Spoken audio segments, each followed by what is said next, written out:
बिस्मिल्लाहिर्रहमानिर्रहीम। सलाम। आप देख रहे हैं सिटी 42 प्रोग्राम सिटी एट 10 में मैं हूं आपकी होस्ट अना यूसुफ। उम्मीद है आपका आज का दिन जो है वो बहुत अच्छा गुजरेगा और इसी दुआ के साथ हम प्रोग्राम का बाकायदा आगाज़ करेंगे।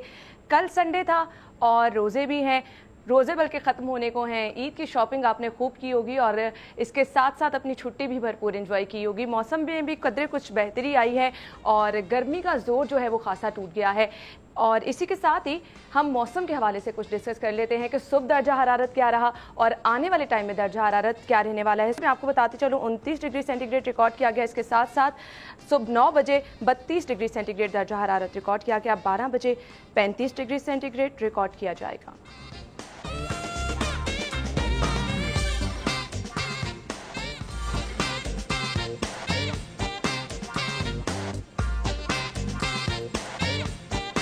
और इसके साथ दोपहर 3 बजे 37 डिग्री सेंटीग्रेड दर्जा हरारत रिकॉर्ड किया जाएगा।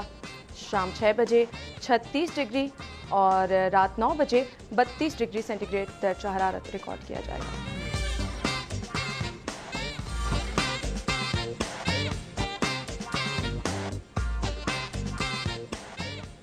मौसम की सूरत हाल आपने जानी, आज की टॉप स्टोरीज शामिल करेंगे और सबसे पहले आपको बताएंगे आउट ऑफ टर्न तरक्कियां, 23 SHO 37 इंचार्ज इन्वेस्टिगेशन भी OSD बना दिए गए हैं।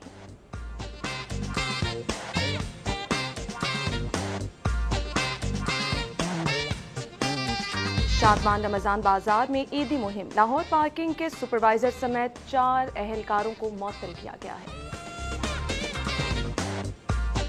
और परदेशियों के घरों को वापसी का सिलसिला भी जारी है। ओवर चार्जिंग पर ट्रांसपोर्टर्स को जुर्माने किए जा रहे हैं।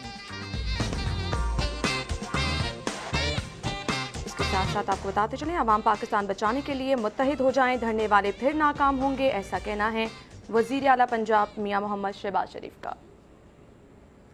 ये तो थी आज की टॉप स्टोरीज और इनके साथ ये हम टॉप स्टोरीज डिस्कस करेंगे। हमारे सीनियर रिपोर्टर हमारे साथ स्टूडियो में मौजूद होंगे आमिर रजा खान और शाहिद सिप्रा। अस्सलाम वालेकुम आमिर भाई, शाहिद सिप्रा साहब, क्या हाल चाल है आपकी ईद की शॉपिंग कैसी रही? सबसे पहले तो मैं ये जानना चाहूँगी। अभी की नहीं।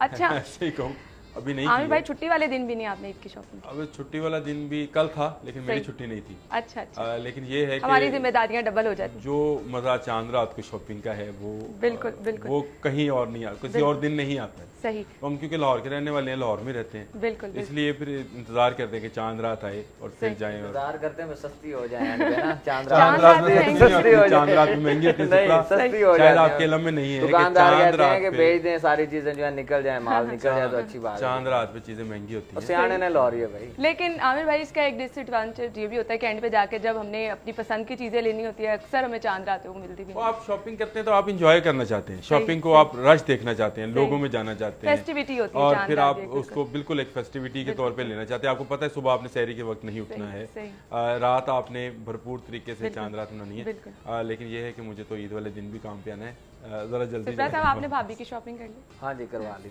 सही से चलें आज की टॉप स्टोरी की जाने बढ़ते हैं। सबसे पहले आउट ऑफ टर्न तरक्कियों का मामला है। 23 SHOs हैं, 37 इंचार्ज इन्वेस्टिगेशन है, इन्हें OSD बनाया गया। सबसे पहले तरक्कियां दे दी जाती हैं और उसके बाद OSD बनाने का सिलसिला, क्या मामला है? तरक्की दे दी गई लेकिन आउट ऑफ टर्न तरक्कियां। बिल्कुल, मैं तो इसके बिल्कुल खिलाफ हूँ। जब आप मेरिट का कत्ल करते हैं और एक की जगह दूसरे को लाते हैं तो उससे आप कोई ना कोई जाती काम ले रहे हैं, आप उससे कोई ना कोई जाती एडवांटेज लेना चाहते हैं। ये जो कहा जाता है, इमरान खान भी कहते हैं कि पुलिस जो है, पुलिस का महकमा, इसमें जो इसको पोलिटिकलाइज कर दिया गया है, ये इसको ख़त्म करना चाहिए। इसमें पॉलिटिकल इन्फ्लुएंस नहीं होना चाहिए। तो ये सुप्रीम कोर्ट का बहुत अच्छा फैसला है, मैं इसके हक में हूँ। जिसका जहाँ मेरिट है उसको वहाँ पे होना चाहिए। ये नहीं है कि आपने किसी खादमे आला या वज़ीर आला के कहने पे कोई काम किया है तो आपको तरक्की दे दी गई है। ये आउट ऑफ टर्न तरक्कियां हैं जिसकी वजह से पुलिस बेकाबू है। सही। अगर ये आमिर भाई सिस्टम को नहीं चेंज किया जा सकता, बार बार यही कुछ देखने में आता है, तो सिस्टम को क्यों नहीं बदला जा रहा? देखें, सियासी मुदाखलत जहाँ पे होगी, जहाँ पे एक MNA MPA कहेगा कि ये मेरे थाने का SHO ठीक नहीं है, इसको चेंज करें, ये SDO ठीक नहीं है, ये मेरी बात नहीं सुनता, तो वहाँ पे ये इश्यूज आते हैं। बात ये है कि इन लोगों को तरक्कियां दी किसने? बोर्ड होता है ना, प्रॉपर बोर्ड का इजलास होता है, प्रमोशन बोर्ड होते हैं, उसके बाद आपको तरक्की दी जाती है। वो मेरिट लिस्टें किसने बनाई? उन जिम्मेदारान का तो तयन अभी तक हो ही नहीं सका। अभी तक तो यही चल रहा है कि SPs को DSP बना दिया, DSP को इंस्पेक्टर, इंस्पेक्टर को सब इंस्पेक्टर आपने बना दिया। बहुत अच्छी बात है कि अगर इन्होंने हक तलफी लोगों की थी, जिन लोगों का हक मारा गया था कि आउट ऑफ टर्न आप दूसरे लोगों को ले गए, उनको तरक्की दी, तो उनको वापस आप ला रहे हैं। अब देखें 23 SHOs जो हैं आपके शहर के, आप उनको आपने OSD बना दिया है। इंचार्ज इन्वेस्टिगेशन जो हैं उनको आपने लाइन में रिपोर्ट करने का हुक्म दे दिया है। थाने खाली हो गए, पहले पुलिस के आपके पास नफरी मौजूद नहीं है।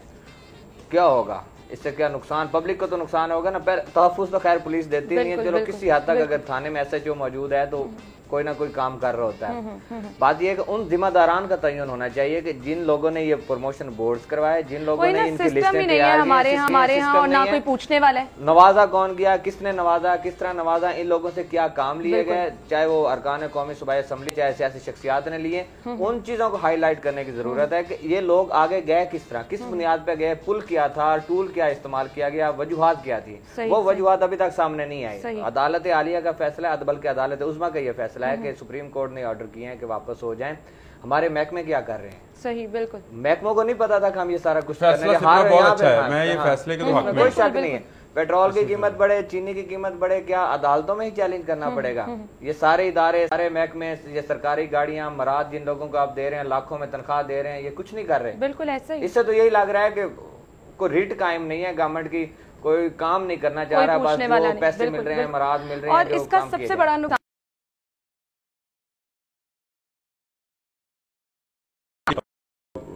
पट्टी निकली है, जो जिसको हम अपने अल्फाज में कहते हैं, तो यही है कि सीनियरिटी लिस्टें तैयार होना शुरू हो गई। ये है मेरिट, ये है मेरिट। जब तक आप इस पर अमल दरामद नहीं करेंगे, आप ऊपर से लेकर नीचे तक एक लिस्ट नहीं बनेगी मेरिट की, वो चाहे कोई अदारा हो। सही, सिस्टम जो है वो ठीक करना जरूरी है। हम गुफ्तगू का सिलसिला यहीं से आगे बढ़ाएंगे। नाज़रीन, अभी मुझे एक ब्रेक लेनी है, ब्रेक के बाद दोबारा हाजिर होंगे, हमारे साथ रहिए।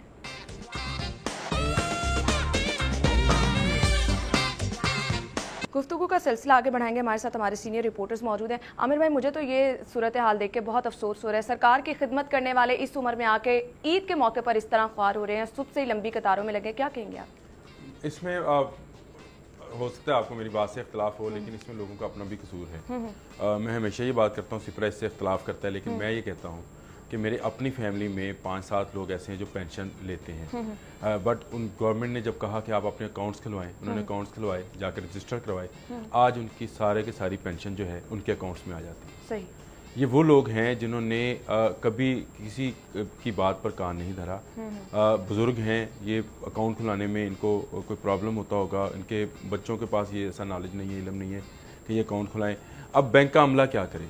आपने वकार घुमन की बात सुनी कि अंदर इतना हब्स है कि बैठा नहीं जा रहा, और वही बैंक का अमला बैठकर शाम 6 बजे तक, आज शाम 6 बजे तक बैंक है, इनको पेंशन देगा। इनको इसलिए देगा कि इन लोगों ने अपने अकाउंट्स नहीं खुलवाए थे। अगर ये खुलवाते, गवर्नमेंट निज़ाम बनाना चाहती है, बट हम लोग निज़ाम को नहीं चलाना चाहते, हम उसमें आना नहीं चाहते। हम उस पर ज़रूर हुकूमत पर क्रिटिसाइज़ करना चाहिए। बुजुर्गों को इस वक्त वार नहीं होना चाहिए था जब ईद का मौका है, मैं ये कहता हूँ, लेकिन अगर हम घरों में पेंशन देना शुरू करेंगे तो लोग उस पर फ्रॉड शुरू करते हैं। बिल्कुल ऐसे ही है। अगर हम बिल्कुल अकाउंट्स खोल लें, जिनके अकाउंट्स हैं, जिन लोगों के ATM नहीं चल रहे, बिल्कुल तनख्वाहें मौजूद है, ATM नहीं चल रहे, सिस्टम डाउन हुआ है। अब देखें, आप फैसला गवर्नमेंट, मुझे तो फैसले पे एतराज है ना। आप 2 दिन पहले 29 तारीख को आप कह रहे हैं कि इनको आप पेंशन दे दें, और उसके बाद वीकेंड आ रहा है आपका, एक दिन बाद वीकेंड आ गया आपका, सैटरडे संडे गुजर गया, और उसके बाद एक दिन वर्किंग है आपका। कल से वैसे तो ये फैसला अगर आप गवर्नमेंट ने पैसे देने भी थे, अगर पेंशन या तनख्वाह देने भी जा रही थी, तो ये एक हफ्ता पीछे लेके जाता। हर महीने होता है ये। तो ईद उल फित्र आ गई है, चीजें हाईलाइट हो गई, लोगों ने जो पेंशन है वो एक ही दिन में निकलवाने की कोशिश की ताकि ईद अच्छे तरीके से गुजर जाए। ये रूटीन में हर महीने होता है, लोग जाते हैं लेकिन वो 10 दिन तक या 10 तारीख तक ले लेते हैं, आहिस्ता आहिस्ता जाके ले लेते हैं, उनको इतनी जरूरत नहीं होती। बट बात यह है कि ये फैसला होना था तो ये 2 दिन पहले ही क्यों किया गया वीकेंड से? इसको एक हफ्ता पहले आप करते हैं। यही फैसला है जो 29 तारीख को हुआ, ये 24-25 तक होता और एक वर्किंग वीक होता तो ये हालात ना होते। ये हालात क्यों हो रहे हैं? बुध को आप तनख्वाह देने जा रहे हैं, पेंशन देने जा रहे हैं, जुमेरात जुमे को आपके लिंक डाउन हो गए, सैटरडे संडे आपको वीकली ऑफ आ गया, उसके बाद आपका लास्ट वर्किंग डे है, और इसके बाद बैंक बंद हो जाएंगे। यही कह रहे हैं कि 6 बजे तक खुले रहेंगे या शाम तक खोलेंगे। भाई सैकड़ों की तादाद में लोग लाइनों में लगे हुए हैं, बुजुर्ग शहरी बैठे हुए हैं। तो ये फैसले पे ही मुझे एतराज है, इस तरह फैसला ये जल्दी होना चाहिए। मैं इस पे जिम्मेदारी सारी हुकूमत पे डालूंगा कि ये अगर जहाँ पे आप 3 दिन दे रहे हैं वहाँ पे 10 दिन दे देते तो ये हालात ना होते। बिल्कुल, हफ्ते वाले दिन हमने बहुत ज्यादा इस पे कवरेज की और दिखाया भी है कि किस तरह बैंक तो खुले हैं, स्टेट बैंक बंद था जिसकी वजह से रकूम की मुंतकिली नहीं हो रही थी और यही घर का सरबराह जो है वो सो रहा है, घर का सरबराह सो रहा है, छुट्टियां एंजॉय कर रहे हैं, लिंक डाउन था उसमें स्टेट बैंक का रकम मुंतकिली का कोई मामला नहीं था, वो लिंक डाउन था नेशनल बैंक का, जहाँ से लोगों को तनख्वाहें और बाकी मिलती है। बाकी तो प्राइवेट बैंक्स हैं, उनके तो अपने अपने सिस्टम है, वो अपनी अपनी प्राइवेट कंपनीज को डील कर रहे थे। गवर्नमेंट के जो एम्प्लॉइज हैं उनको नेशनल बैंक से मिलता है और हफ्ते को ही लिंक डाउन हुआ। सही। और वो लिंक बहाल कर लिया गया शाम तक, आज शाम 6 बजे तक मेरा ख्याल है वो दे देंगे। सही, चले उम्मीद की जा रही है। वैसे काफी बड़ी तादाद में लोग हैं और उनको मैनेज करना भी बहुत मुश्किल है। आमिर भाई आपने भी ठीक कहा, लेकिन ये भी सूरत हाल जो है वो देखनी पड़ेगी कि हमेशा जब ईद की छुट्टियां होती हैं यही सूरत हाल देखने में आती है। थोड़ा सा ख्याल पेंशनर्स को भी करना चाहिए। की तजवीज़ से बिल्कुल इत्तेफाक कर रहा हूं कि ये 8 दिन पहले कर लेती गवर्नमेंट तो क्या मामला था। ये मामला आते ही ना हर महीने बहुत आराम से लोग पेंशन लेते हैं, एक एक दो जाते हैं, अपनी अपनी पेंशन लेकर आ जाते हैं, या जिनके अकाउंट्स बन गए वो अकाउंट्स में उनकी मुंतकिली हो जाती है, तो कोई प्रॉब्लम नहीं होता। इस सिस्टम को बेहतर करना सही। आमिर भाई आपका भी बहुत शुक्रिया, शाहिद साहब आपका भी बहुत शुक्रिया आपके वक्त के लिए। नाज़रीन अभी मुझे एक ब्रेक लेनी है, ब्रेक के बाद दोबारा हाजिर होंगे, हमारे साथ रहिएगा।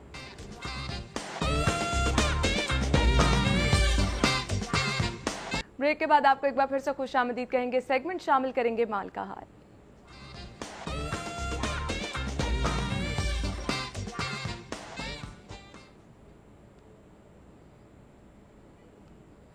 और नाज़रीन माल का हाल में सबसे पहले हम करेंसी रेट आपको बताएंगे। करेंसी रेट पे सबसे पहले मैं आपको बताती चलूँ कि अमेरिकन डॉलर है 105.15 और इसकी कीमतें फ़रोख्त है 105.40 और इसके साथ साथ पाउंड स्टर्लिंग है, इसकी कीमतें ख़रीद है 140.00 और कीमत फ़रोख्त है 140.70।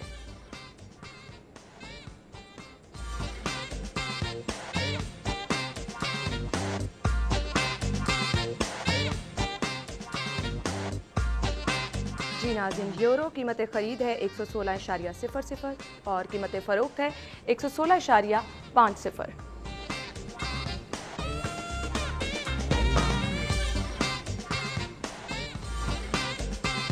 सऊदी रियाल है 27.55 और कीमत फ़रोख्त है इसकी 27.70।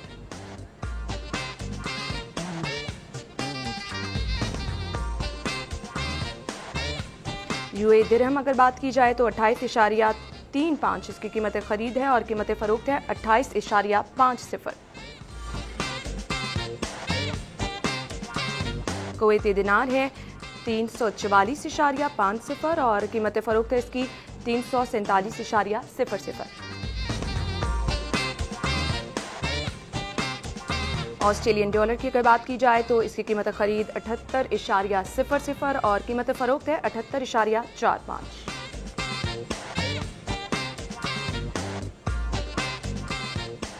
जापानीज़ येन है 1.00, कीमत फ़रोख्त है 1.03।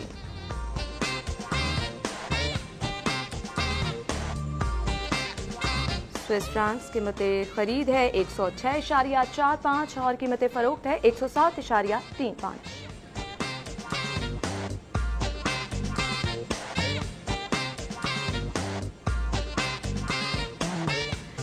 और अगर बात की जाए कैनेडियन डॉलर की, कीमत ख़रीद है 81.00, कीमत फ़रोख्त है 81.55।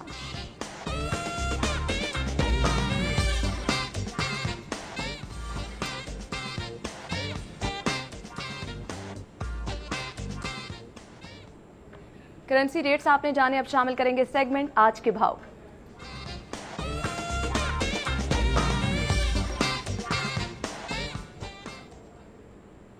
आज के भाव में हम रेट्स जानेंगे, सब्जियों और फलों के, और सारिफीन क्या कहते हैं वो भी जानेंगे। शहजाद खान अब्दाली हमारे साथ गुलबर्ग से मौजूद होंगे। शहजाद बताएगा सब्जियों और फलों के रेट क्या हैं? ईद करीब करीब है, बताएगा रेट्स में कुछ इजाफा किया गया है, कितना इजाफा किया गया है, और सारिफीन क्या कहते हैं? आज जैसे ईद उल फितर करीब आ रही है, मुर्गी के गोश्त की कीमत में ओपन मार्केट में मुसलसल इजाफा देखने में आ रहा है। मजीद 10 रुपये इजाफे के बाद मुर्गी का गोश्त 210 रुपये फ़ी किलोग्राम तक पहुंच गया है, जिस पर जो शहरी हैं वो तशवीश का इजहार करते हुए नज़र आ रहे हैं। इसके अलावा आपको बताता चलूँ जो जिंदा ब्रायलर मुर्गी है वो भी अपनी मैक्सिमम कीमत तक जो है वो पहुँच गई है, वो 145 रुपये, और इसके अलावा जो थोक में है वो 139 रुपये फ़ी किलोग्राम के हिसाब से दस्तयाब है। इसके अलावा आपको बताता चलूँ कि जो सरकारी नरखनामा आज शहर की ओपन मार्केट के लिए जारी किया गया है, इसके मुताबिक जो सब्जियों की कीमतें हैं वो कुछ इस तरह से हैं। इनमें आलू कच्चा छिलका 32 रुपये, आलू शुगर फ्री 26, आलू स्टोर 20, प्याज 24, टमाटर 110, लहसुन देसी जो है वो 131। ये भी आपको बताता चलूँ कि जो टमाटर है वो 38 रुपये से बढ़ता हुआ अब 110 रुपये फ़ी किलोग्राम तक पहुँच गया है, यानी इसमें 300% तक जो है वो इजाफा देखने में आ रहा है। लहसुन देसी 131, लहसुन चाइना 156। इसके अलावा जो अदरक थाईलैंड का है वो आज दस्तयाब नहीं है। अदरक चाइना 74 रुपये, बैंगन 35, खीरा फार्मी 31, खीरा देसी जो है वो 35 रुपये, करेले 29, पालक 38, देसी टिंडे 62। इसके अलावा जो लीमू देसी दर्जा अव्वल के हैं वो 99 रुपये, लीमू देसी दर्जा दोम के 72 रुपये। इसके साथ साथ जो बंद गोभी है वो 51 रुपये, फूल गोभी 47, घिया कद्दू 43। इसके अलावा जो आम कच्चे हैं उनकी कीमत 18 रुपये फ़ी किलोग्राम है। इसके अलावा जो सब्ज़ मिर्च है वो 47 रुपये, शिमला मिर्च 58, अरबी 62, भिंडी 40, मटर 110 रुपये। इसमें भी मज़ीद 10 रुपये इजाफा देखने में आ रहा है। मूली 11 रुपये। इसके अलावा घिया तोरी जो है वो 40 रुपये, गाजर चाइना 38 रुपये, लसूड़े 25, हलवा कद्दू 15, फलियाँ रमा 77 रुपये और शलजम की कीमत 35 रुपये फ़ी किलोग्राम ज़िला इंतज़ामिया की जानिब से मुतय्यन की गई है। जी सही शहजाद, आपका बहुत शुक्रिया, आपने सब्जियों और फलों के रेट्स के हवाले से हमें बताया। नाज़रीन, अभी एक ब्रेक लेंगे, ब्रेक के बाद दोबारा हाजिर होंगे, आप हमारे साथ रहिए।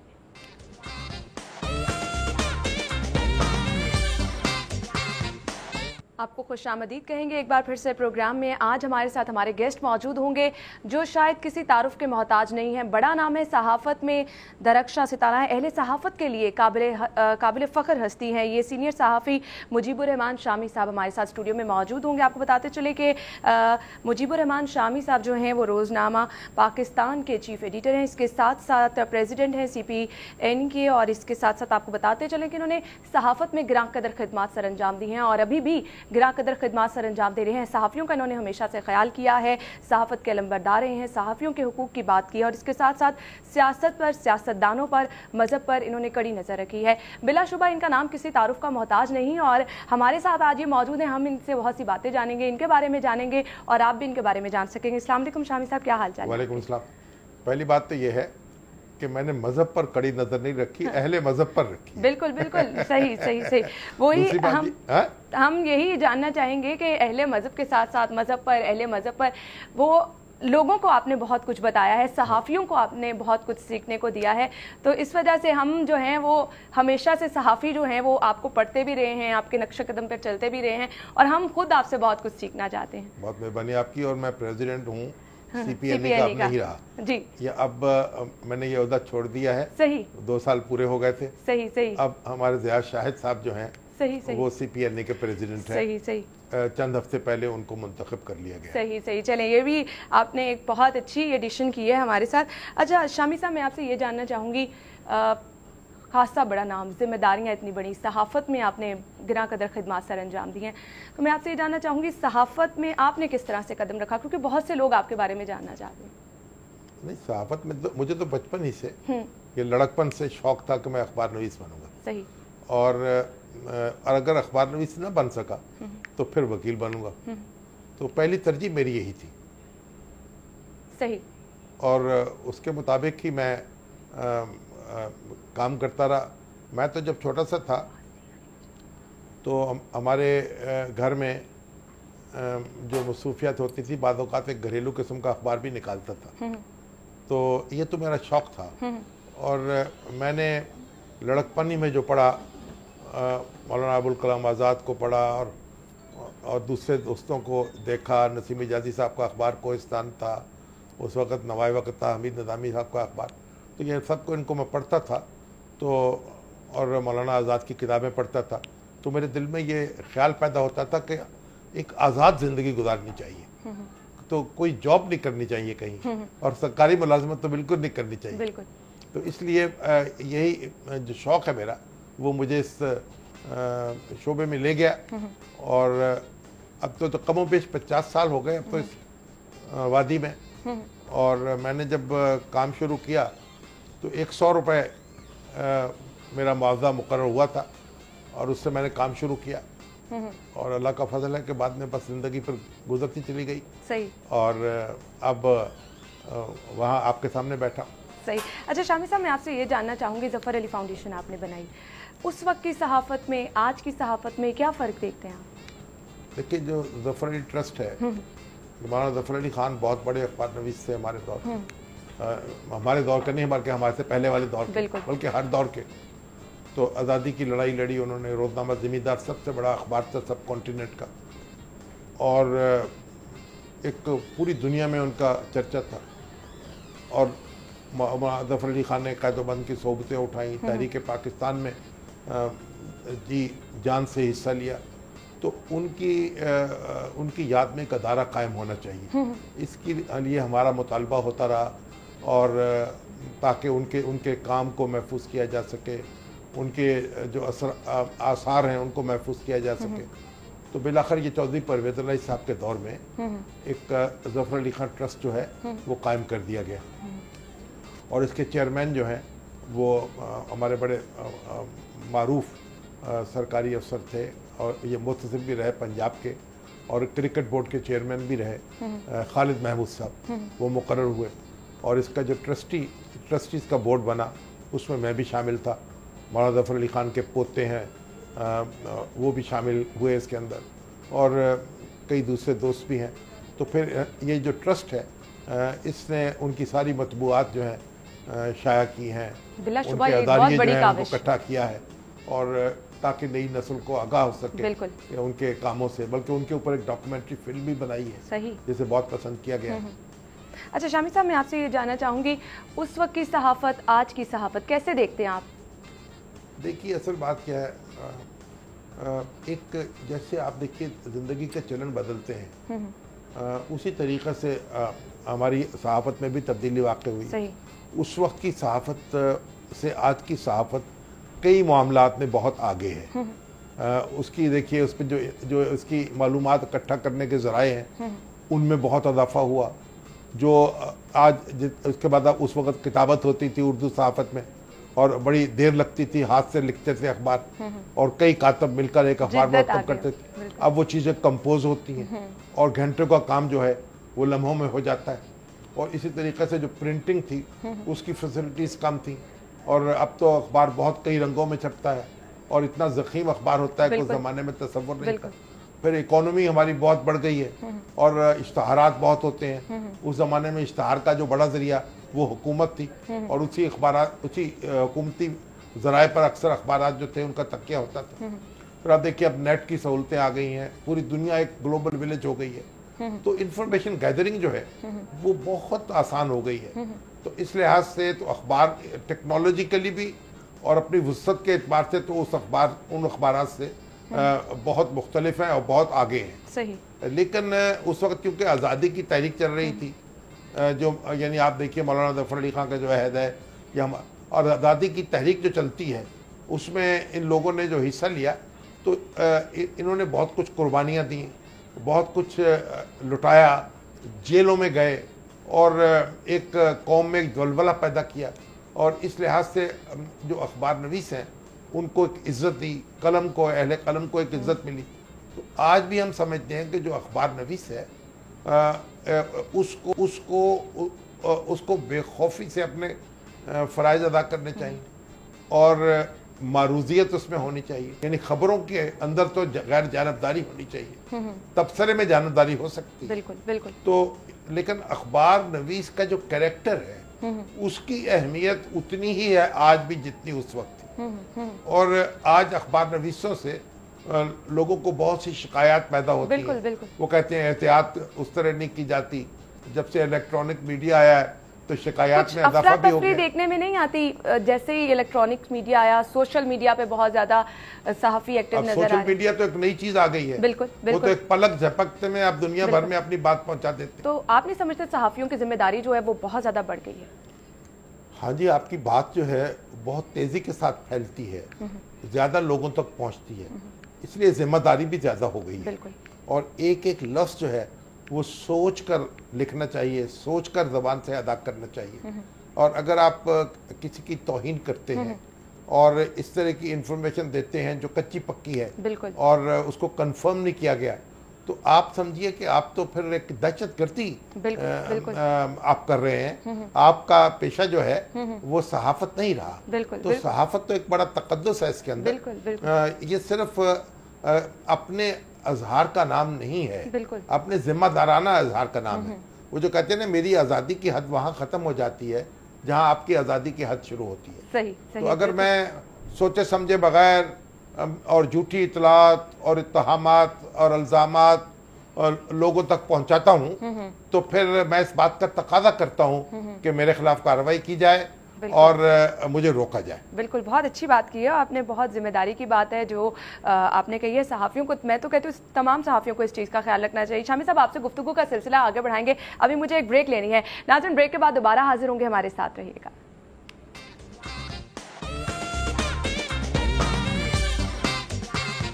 जी नाज़रीन, प्रोग्राम में एक बार फिर से आपको खुशामदीद कहेंगे। आज हमारे साथ स्टूडियो में मौजूद हैं मुजीबुर रहमान शामी साहब। उनसे हम बहुत सी गुफ्तगू करें, सवालात करें हैं, गुफ्तगू का सिलसिला आगे बढ़ाएंगे। शामी साहब, पनामा लीक्स के बारे में मैं आपसे जानना चाहूँगी। एकदम बहुत ज़्यादा शोर बरपा हुआ, अब कुछ मुझे लग रहा है कि कुछ कम देखने में आ रहा है। क्या कहेंगे आप पनामा लीक्स के हवाले से?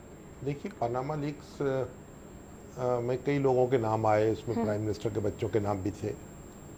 ऐसे बच्चे हैं जो बैरून मुल्क कारोबार कर रहे थे या भी कर रहे हैं, और कई इंडस्ट्रियलिस्ट हैं, कई बिजनेसमैन हैं, कई मीडिया ग्रुप्स हैं। तो कई लोगों के नाम आए। अब ये जो लोग बाहर कारोबार कर रहे हैं वो टैक्स को अवॉइड करने के कई कानूनी तरीके इख्तियार करते हैं। उनमें से ये ऑफशोर कंपनीज भी बनाते हैं। सवाल ये पैदा हुआ कि जो जिन पाकिस्तानियों ने ये कंपनीज बनाई हैं वो पैसा कैसे लेके गए वहाँ? क्या वो रिकॉर्ड पर था उनका पैसा लेके जाना, या उन्होंने गनी ज़राए से पाकिस्तान से वो पैसा मुंतकिल किया? तो इस बात को इन्वेस्टिगेट किया जाना था। लेकिन पाकिस्तान में तो आपको मालूम है कि हर जगह हर बात पर सियासत शुरू हो जाती है। बिल्कुल। तो इस पर भी एक हंगामा उठ गया। अब ये कहा जाने लगा कि इसका सुप्रीम कोर्ट के जो हादर सर्विस जो जज हैं उनका एक कमीशन बनाया जाए, उनसे तहकीकात कराई जाए। फिर ये हुआ कि जब वो तहकीकात उनसे होगी तो टर्म्स ऑफ रेफरेंस क्या होंगे। अब वो टर्म्स ऑफ रेफरेंस के लिए फिर एक कमेटी बन गई पार्लियामेंट की। तो ये सारी बहसें हो रही थी और कि अभी हमारी जो पीपल्स पार्टी है और जो पाकिस्तान तहरीक इंसाफ है, इनके लोग ये मसला लेकर इलेक्शन कमीशन चले गए। तो इन्होंने कहा जी कि वज़ीर आज़म और उनकी फैमिली के लोग जो हैं वो सादक और अमीन नहीं रहे, तो उनको नाअहल करार दे दिया जाए। तो गोया अब ये मामला जो है वज़ीर आज़म और उनकी फैमिली की हद तक तो इलेक्शन कमीशन के सुपुर्द हो गया। तो जहाँ तक आम बिजनेसमैन है उनका ताल्लुक, उनको उनके मामला तो FBI के सुपुर्द कर देने चाहिए ताकि वो तहकीकात करे। फेडरल बोर्ड ऑफ रेवेन्यू जो है कि किस तरीके से उन्होंने टैक्स को चोरी किया है या कानूनी ज़राए से रकम मुंतकिल की है। तो ये मेरे ख्याल इस पर एक संजीदा एफर्ट की ज़रूरत है। इसको हम पोलिटिसाइज करते हैं तो लोग फिर जो किसी जमात के हामी होते हैं वो बगैर सोचे समझे हक में खड़े हो जाते हैं। जो मुखालिफ होते हैं बगैर सोचे समझे मुखालफत में खड़े हो जाते हैं। अब ये कहा जा रहा है कि हम जनाब इस पे जुलूस निकालेंगे, इस पे जलसे करेंगे, तो उससे क्या हासिल होगा? यानी आप एक अमन अमान को ख़राब करेंगे। जब आप फोरम बनाने पर इत्तफाक नहीं कर सके और ये मामला अब इलेक्शन कमीशन के पास ले गए हैं, तो फिर हमें नतीजे का इंतजार करना चाहिए और वहाँ मुकदमा लड़ना चाहिए। तो हमारे सियासतदानों को भी समझना चाहिए कि एक सियासत में एक पाकीज़गी की और दयानत की बड़ी एक ज़रूरत है, इससे कोई शुबा नहीं हो सकता। लेकिन हम सियासत यानी पाकीज़गी के नाम पर और दयानत के नाम पर हम पूरा मुल्क का अगर सिस्टम हिला देंगे तो ये तो और बड़ी बददयानती हो जाएगी। तो ये सारी चीज़ें एहतियात का तकादा करती हैं, लेकिन तहकीकात बहरहाल इसकी ज़रूर होनी चाहिए। और जो लोग गैर कानूनी ज़राए से पाकिस्तान से पैसा मुंतकिल कर चुके हैं उनसे जरूर पूछगिछ होनी चाहिए। बिल्कुल। शामी साहब, टैक्स चोरी से मुताल्लिक क्या कहना चाहेंगे? देखिए, टैक्स चोरी तो ये अभी आप देखें, इसमें तो कोई दो राय हो ही नहीं सकती। दुनिया में ये गुनाह कबीरा है टैक्स चोरी करना। और टैक्स चोरी, पाकिस्तान एक ऐसी रियासत है जिसमें लोग कहते हैं कि ये मुल्क तो गरीब है और यहाँ के रहने वाले अमीर हैं क्योंकि वो टैक्स नहीं देते। ये अभी गुज़श्ता साल हुकूमत ने कामयाबी हासिल की है कि अब जो आपका टारगेट है उसको पूरा किया है, बल्कि उससे ज़्यादा रकम 3,000 अरब रुपए से ज्यादा हमने टैक्स इकट्ठा किया है। बिल्कुल। अगर हम पूरा टैक्स लें तो मेरा ख्याल है कि वो 5,000 अरब रुपए तक जा सकता है। सही। और पाकिस्तान को किसी किस्म के कर्जे की कोई जरूरत पेश नहीं रहेगी। बिल्कुल बिल्कुल। तो ये अब इसमें तो देखें ना, ये तो सबको तहैया कर लेना चाहिए, अपोजिशन हो, गवर्नमेंट हो, फौज हो, सिविल हो, कि ये टैक्स चोरी की इजाजत नहीं दी जा सकती। स्टेट अगर अपना हिस्सा वसूल नहीं करेगी तो उसका कारोबार कैसे चलेगा? बिल्कुल। तो जो लोग रियासत, अब देखिए हमारे ताजर हैं, हमारे बिजनेसमैन हैं, सबको एक मुकद्दस फरीजा समझ के अपने हिस्से का टैक्स अदा करना चाहिए। बिल्कुल बिल्कुल बिल्कुल। अच्छा, मेट्रो बस के हवाले से मैं आपसे कुछ बात करना चाहूँगी। किस तरह से देखते हैं आप इस मंसूबे को? बहुत से लोग परेशान भी हुए, बहुत से लोग इसके हक में भी बात करते हैं, आप क्या कहेंगे? देखिए एक तो मेट्रो, देखिए मैं एक बात, जब शहर बहुत बड़े हो जाते हैं, जैसे कि लाहौर हुआ है, तो 1 करोड़ से ज़्यादा आबादी हो जाती है। अब कराची जितना बड़ा शहर हो चुका है, एक दूसरी जगह आना जाना ही मुश्किल हो जाता है। बिल्कुल। तो ट्रांसपोर्ट की सहूलतें तो इन शहरों का हक है। बिल्कुल। और ये मेट्रो ट्रेन जो हैं ये ज़रूर बननी चाहिए, कराची में भी बननी चाहिए, लाहौर में भी बननी चाहिए। अब यहाँ झगड़ा ये है कि जो ट्रेन बन रही है, क्या उससे हमारे कोई तारीख़ी मुकामात जो हैं उनको नुकसान पहुँच रहा है, और क्या ये हमारे जो वसाइल हैं, तो हुकूमत तो ये कह रही है कि हमने ये कर्ज लिया है चाइना से, और अगर अब दोस्त हमारे कहते हैं कि ये तालीम पर, सेहत पर पैसा खर्च होना चाहिए था, लेकिन अगर ये पैसा, अगर ये कर्ज मेट्रो ट्रेन के लिए है, ऑरेंज ट्रेन के लिए, तो अगर ये ट्रेन ना बनती तो वो कर्ज भी ना मिलता। बिल्कुल। ठीक है ना? बिल्कुल। तो हमें यानी अब अदालत में मामला है, अदालत को ये फैसला करना चाहिए कि हमारी तारीखी मुकामात जो हैं उनको कितना नुकसान पहुंच सकता है या नहीं पहुंच आम सकता। आवाम जो है वो ये भी शिकायत करती नजर आती है कि तरजीहात जो हुकूमत की हैं, साफ पानी, तालीम, सेहत, उसको नजरअंदाज करके पैसा यहाँ पर लगाया जा रहा है। नहीं, यही तो कह रहे हैं ना, हुकूमत कह रही है कि हम कर्ज ले रहे हैं बिल्कुल। इस खास इस मकसद के लिए। बाकी तो देखिए, बाकी काम तो अपनी जगह होने जरूरी है, तालीम भी जरूरी है, साफ पानी भी जरूरी है, और कुछ लोगों को अपने मामलात खुद अपने हाथ में लेने भी जरूरी है। बिल्कुल। लेकिन जब ये हमारे ऑरेंज ट्रेन नहीं बनी थी तब ये मसाइल हमारे हल हो गए थे। हमें हर चीज को अलग अलग देखना चाहिए। सही, बिल्कुल। यानी एक मसले को हल करने के लिए दूसरा मसला पैदा नहीं करना चाहिए। हम लोग तो कारों में सफर करते हैं ना, बसों में सफर नहीं करते। बिल्कुल। जो लोग लाखों अफराद जो हैं ये बसों में सफर करते हैं, उनको सहूलत, अगर सहूलत फराहम की जाए तो मेरा ख्याल कारों का इस्तेमाल भी कम हो जाए। बिल्कुल। तो ये हमें यानी इसके अंदर ठंडे दिल से गौर करने की जरूरत है। एक हुकूमत को अस्पतालों की तरफ भी तवज्जो देनी चाहिए, बिल्कुल, तालीम की तरफ भी तवज्जो देनी चाहिए, और ये सहूलतें जो है ट्रांसपोर्ट की ये भी फराहम करनी चाहिए। सही। और मैं एक बात और कहूँ, अभी ये फैसला हाई कोर्ट में है, बिल्कुल, अदालत वहां समात हो रही है, पूरा शहर खुदा पड़ा है, लोग बीमार हो रहे हैं, अदालत में तारीखें पे तारीखें पड़ रही हैं। होना तो ये चाहिए कि अदालत डे टू डे हियरिंग करे, चंद रोज के अंदर ये फैसला करे, मगर हमारे यहाँ मुसीबत ये है अवाम का ख्याल किसी को नहीं। बिल्कुल बिल्कुल बिल्कुल। हम देखते हैं शहरी जो हैं वो ट्रैफिक मसाइल है, रोड सारे, आप देखिए गर्द उड़ रही है, खुदे पड़े हैं शहर पूरा, और मिट्टी उड़ रही है, लोग बीमार हो रहे हैं। चलिए शामी साहब, हम तो दुआ गो ही हैं कि ये मसाइल जो है फौरी हल हो, लोग जो बेचारे परेशान हैं उनकी परेशानी जो है वो किसी तरह हल हो सके। बहुत बहुत शुक्रिया आपके कीमती वक्त के लिए। बहुत सी बातें आपसे करना चाहते थे लेकिन क्योंकि वक्त की कमी है तो हम जो है वो ज्यादा गुफ्तगू नहीं कर पाएंगे। तो ईद के बारे में तो हमने कोई गुफ्तगू नहीं की, तो ईद मुबारक आपको। बहुत बहुत शुक्रिया शामी साहब, मुझे भी बहुत करीब आ गई है। सही सही, उम्मीद आपकी ईद बहुत अच्छी गुजरेगी, आपके वक्त का बहुत बहुत शुक्रिया, बहुत ऐसे ही गुजर जाएगी मेरे ख्याल। बिल्कुल बिल्कुल, जिम्मेदारियां जो है अपनी निभाते हुए। बहुत बहुत शुक्रिया आपके वक्त के लिए। नाज़रीन, मुझे अभी एक ब्रेक लेनी है, ब्रेक के बाद दोबारा हाजिर होंगे, आप हमारे साथ रहिएगा।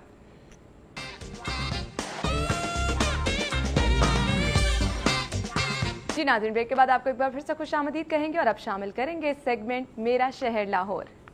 मेरा शहर लाहौर में हमारे साथ आज मौजूद हैं रोज़ाना की तरह राव जावेद इकबाल, जिनसे हम बात करेंगे ईद के त्यौहार के हवाले से। ईद की आमद है, ईद का त्यौहार जो है वो पहले किस तरह से मनाया जाता था, अब किस तरह से मनाया जा रहा है, ये हम जानेंगे। राव साहब, ईद का त्यौहार जो है हमेशा से फेस्टिविटी रही है, बहुत गहमा गहमी रही है, अब कुछ आकर ज़्यादा हो गई है, लेकिन पहले बताइएगा ईद का त्यौहार कैसे मनाया जाता था?